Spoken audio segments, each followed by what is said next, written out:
মৌলভী সাহেব কলেমা পড়াতে গিয়ে লা ইলাহা করে হয় গায়লাল্লাহ। বিয়ে পড়াতে গিয়ে বলছে মৌলভী সাহেব বলো লা ইলাহা, লা মানে নেহি, বলা হইয়াছে লা ইলাহা, there is no God but has Allah, কোন উপাস্য নাই, কোন ইলাহা নাই, আছে একমাত্র আল্লাহ। সেইটা না বলে আমরা অন্য কথা বলছি।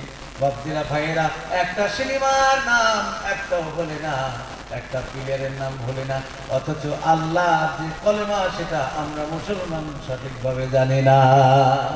লজ্জা না? আল্লাহ যদি জিজ্ঞাসা করে তুমি হিসাব দিব না, যা করেছিস করেছিস, কালেমাটা ঠিকভাবে বলি। আপনার এখানে অনেক লোক আছেন, বুকে হাত দিয়ে বলতে পারবেন যে কালেমা ঠিক হবে? তা সাধারণ লোক জানতে হবে। আমরা মৌলানা মানুষ, আমরা ছাত্রদেরকে পড়াই, আমরা পড়েছি। আগেকার পড়ার এখনকার মধ্যে পড়ার মধ্যে অনেক ডিফারেন্স পার্থক্য আছে। তাহলে আমরা কেন এগুলো করি? ইনশাল্লাহ সবজিরা ভাইয়েরা, নিশাচর শেষ মানুষ। আর এদিকে কি সিনেমার নাম বলছে না, কালেমা পড়তে গিয়ে কত বিয়ে পড়া থেকে আমরা বিয়ে পড়াই তো, বিয়ে পড়া থেকে বের হচ্ছে না, থরথর করে কাঁপছে, মনে হচ্ছে কেউ ধরে নিয়ে যায় পুলিশে, গায়ে হাত দিতে হয়, বলো লা ইলাহা। সেদিনকে একটা বিয়ে পড়া থেকে আমি বলছি, ওকে বলেছে আমি যা যা বলবো তাই তাই তুমি বলবে, কথা বলেছি। তো বলছে আমি বললে বলো লা ইলাহা, ও বলছে বলো লা ইলাহা, ও বলোটা লাগিয়ে দিচ্ছে, বুঝতে পেরেছে?